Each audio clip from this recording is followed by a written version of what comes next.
A cepa do novo coronavírus, identificada em Manaus, se espalhou pelo nosso país e já chegou a pelo menos 12 estados. A disseminação dessa variante, chamada de P.1, vem preocupando autoridades, já que ela é considerada mais transmissível que outras cepas causadoras da Covid-19.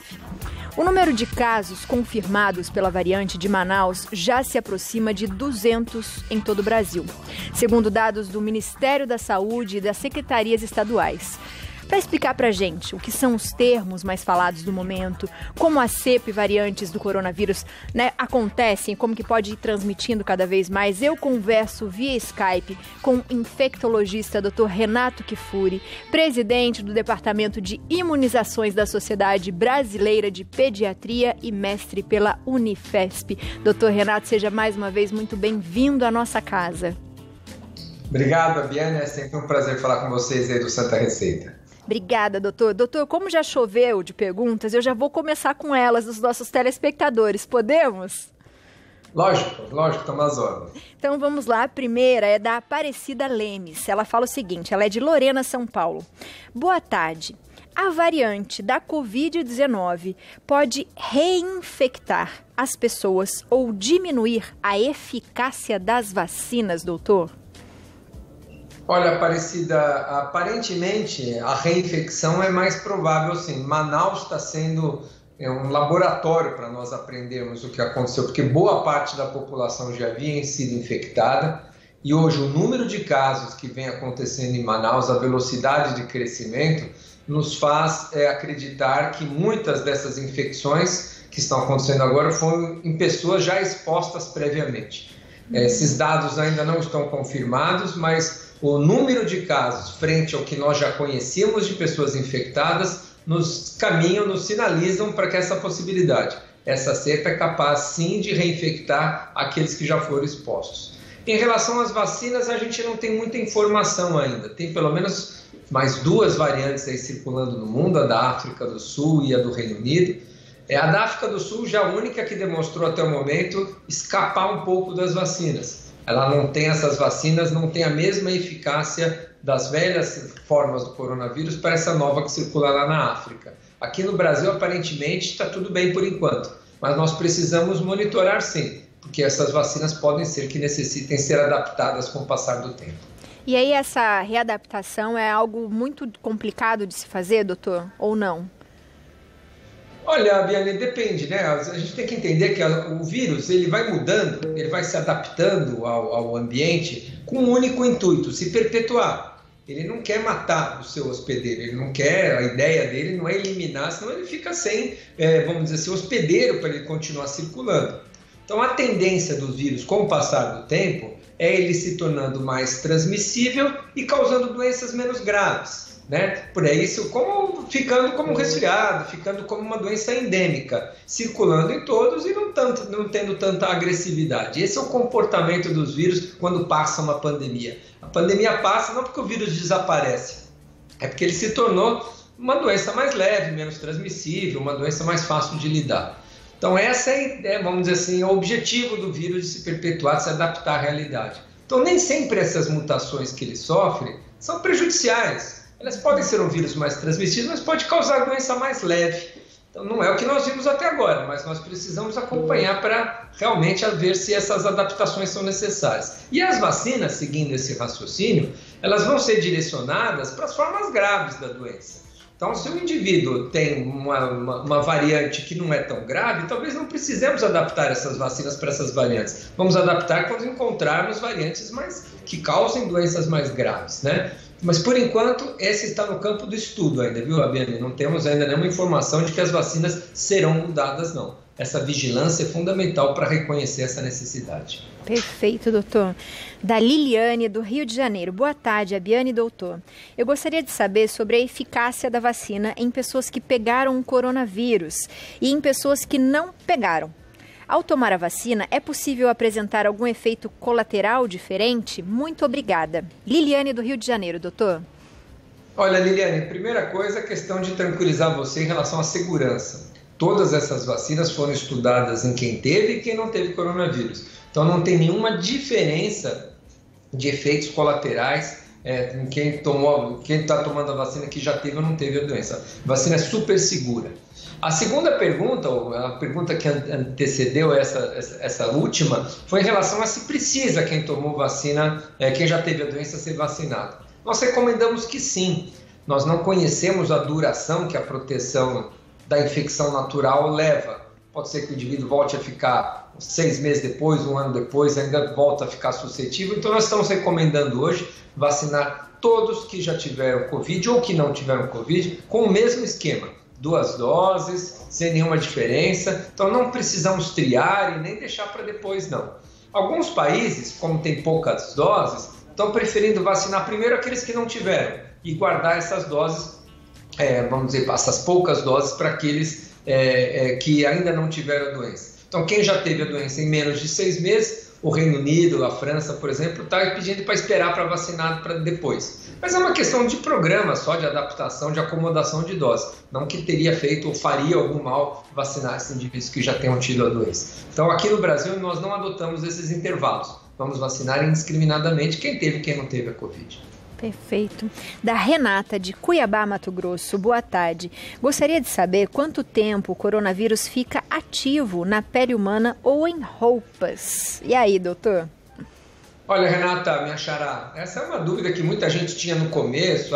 Posso pegar Covid da embalagem que eu comprei no supermercado, da caixa de pizza que veio entregar, ou se não posso pegar Covid da pata do cachorro, do cabelo, do bigode, da roupa. Não são vias habituais de transmissão. Ninguém pega Covid no saco de batata frita ou numa caixa de leite ou numa embalagem de pizza, né? Então, eventualmente, se alguém com vírus tossir em cima de alguma superfície, qualquer que seja, você tocar imediatamente a mão nessa superfície e levar ao seu rosto, você pode até contaminar, mas não é essa a via habitual de transmissão. A via habitual é a via respiratória, por isso a distância e as máscaras. E a lavagem de mãos implica tudo isso. Você pode pegar o vírus a todo momento. Qualquer lugar que a gente saia de casa, no elevador, nas maçanetas, no supermercado, nas frutas, no remédio, nas prateleiras de uma farmácia, você toca em superfícies potencialmente contaminadas. Pode ter alguém que tenha espirrado ali, tossido e deixado algum vírus ali. Por isso a lavagem de mãos é importante. Então, em vez de ficar querendo lavar a roupa, trocar o cabelo, lavar o cachorro, pegar a embalagem, botar frutas na máquina de lavar roupa, que nem a gente vê tanta bobagem sendo feita aí, lave suas mãos, é suficiente. Não precisa lavar um planeta, lave a sua mão, que funciona funciona da mesma forma e é muito melhor. E funciona de vários jeitos, né, doutor? Lavar as mãos sempre foi bom, né? A gente só tem que começar a intensificar, sempre foi bom. A gente tem uma pergunta aqui de mais uma pessoa aqui, da Renata já foi. A gente vai para a próxima, da Marli Florentino, de São Paulo. Boa tarde, Abiane. A mutação do novo coronavírus deixou ele mais agressivo e mais transmissível? Doutor, o que a gente pode falar um pouco mais sobre essa, principalmente de Manaus aqui? Mais agressivo não, Marli. Nós não temos nenhum dado de que as infecções causadas por essas novas variantes se traduzam em doença mais grave. Isso, felizmente, não aconteceu. Agora, mais transmissível, sim. Essas variantes, na verdade, só ganham destaque quando elas ocupam ali o cenário, quando elas viram protagonistas, né? Desaparecem a circulação do coronavírus que a gente tinha e uma nova variante começa a circular. É porque ela ganhou essa capacidade de autotransmissão. Então, sempre que identificamos uma variante como ali muito comum aparecendo numa região, é porque ela ganhou algo em aspecto de transmissibilidade. Então, essas novas variantes, sim, parecem ser mais transmissíveis. Agora, gravidade, não temos relação ainda dessas novas cepas com doença mais grave. A virulência ou a agressividade dela não se alteraram, pelo menos até o momento. Que bom. A gente tem da Ana Pavão, de Aracaju, Sergipe, e ela faz a seguinte pergunta. Boa tarde, como podemos intensificar a nossa proteção contra o novo coronavírus? Muito obrigada. Além de lavar as mãos, doutor, e aí? Super legal o que a Ana falou, porque com essa preocupação as pessoas falam, preciso fazer alguma coisa diferente? Não, a transmissão do coronavírus se dá da mesma maneira que da cepa velha, a cepa nova da África, do Reino Unido, de Manaus, do Brasil, tanto faz, a transmissão é a mesma. Então, a maneira de se proteger continua sendo a mesma. O vírus se transmite de pessoa para pessoa, portanto, ficar longe, usar máscara e lavar as mãos quando tocar em superfícies é suficiente para prevenir as infecções. E olha, aglomerações nunca, né? A gente infelizmente tem visto, tanto nas festas de fim de ano quanto agora no Carnaval, uma minoria, é preciso deixar claro, a população, a maioria tem aderido a essas medidas ou às recomendações das autoridades sanitárias, mas infelizmente uma minoria de pessoas continuam se aglomerando, fazendo festas, o que é neste momento absolutamente criticável e não devemos apoiar nenhum tipo de aglomeração nesse momento. Eu acho que eu ia falar exatamente sobre isso, doutor. A gente sabe o que tem que fazer e quando a gente vê uma pergunta como essa da Ana, a gente fica pensando que legal que ela continua, sim, se preocupando com o que ela tem que fazer. Será que eu preciso fazer mais alguma coisa? Se eu precisar, me fale. Mas é muito triste quando a gente vê que tem muita gente que se esqueceu, né, do que isso pode acontecer, de para onde eu posso levar, se eu tô bem, ok, mas na minha casa moram quantas pessoas, né? Então, sabe, doutor, é muito triste, mas a gente às vezes tem que falar que as pessoas está faltando a responsabilidade delas quanto à vida das outras pessoas sobre isso, né? Sobre as aglomerações que a gente tem falado tanto. Você tem toda a razão, Abiane. Eu sei que todos estamos cansados, né? Você falar para as pessoas 1 ano, não veja seus parentes, não abrace, não vá a festas, não faça confraternizações, não comemore o Natal, não comemore o Ano Novo, não comemore o seu aniversário, não pule Carnaval. Não são recomendações fáceis de serem feitas. Pior ainda, não são recomendações fáceis de serem cumpridas. A tentação e a saúde mental muitas vezes fala mais alto e a gente precisa de algum... Não são todos que encaram esse momento com tanta facilidade.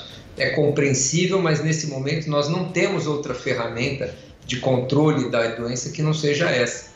E é preciso enfatizar isso que você falou. É uma ação de cidadania. Se eu sou destemido, eu não tenho medo, eu me responsabilizo se eu pegar a doença, o problema é só meu, é um pensamento equivocado. Porque à medida que você aglomera, à medida que você não respeita essas normas, você propicia uma maior circulação do vírus para todos. Numa festa como essa que nós estamos vendo, com centenas de pessoas, muitas se contaminam ali e vão para o transporte público, e vão para suas casas, e vão para o trabalho, e vão espalhar o vírus de uma maneira importante que vão acometer com maior gravidade justamente aqueles que pertencem a grupos de risco com maior frequência. Então, essa conversa de que o problema é meu, eu assumo a responsabilidade, eu não estou prejudicando ninguém, é um equívoco. Precisamos ter um olhar mais cidadão sobre essa questão, senão não vamos conseguir controlar. Por mais difícil, de novo, eu repito, que isso seja para muitas pessoas. Agora, quem precisa trabalhar, quem precisa desse sustento, quem precisa ir para a escola, para não perder um ano letivo, é muito diferente do que precisar fazer uma festa, né? Então a gente precisa também ter um pouco de consciência nessas aglomerações desnecessárias, né, Bia? Com certeza, consciência, doutor, com certeza. A gente quer tentar voltar, né, às nossas atividades. Elas são necessárias para a nossa saúde mental, para a nossa saúde dentro de casa, para o nosso lado financeiro, mas aí são essenciais, né? É diferente o trabalho de eu fazer algo de uma outra forma. E vai passar. Queremos a vacina e que as pessoas tenham essa consciência de que vai ajudar muito. Não é, doutor? É isso aí. A vacina está chegando, não com a velocidade que gostaríamos, mas acreditamos que mais um pouco nós teremos boa parte da população vacinada e nós podemos voltar aí, pelo menos, a algo parecido do que a gente tinha até pouco tempo atrás. Amém. Doutor, muito obrigada. Seja sempre bem-vindo à nossa casa, viu? Eu que agradeço, Abiane, um ótimo programa e boa semana para vocês. Para todos nós. Obrigada, doutor. E você aí que ficou interessada, quer fazer algumas perguntas, observar a rede social do doutor, acessa o Instagram, que é @RenatoKifuri. Tudo juntinho aí para você, viu, em casa.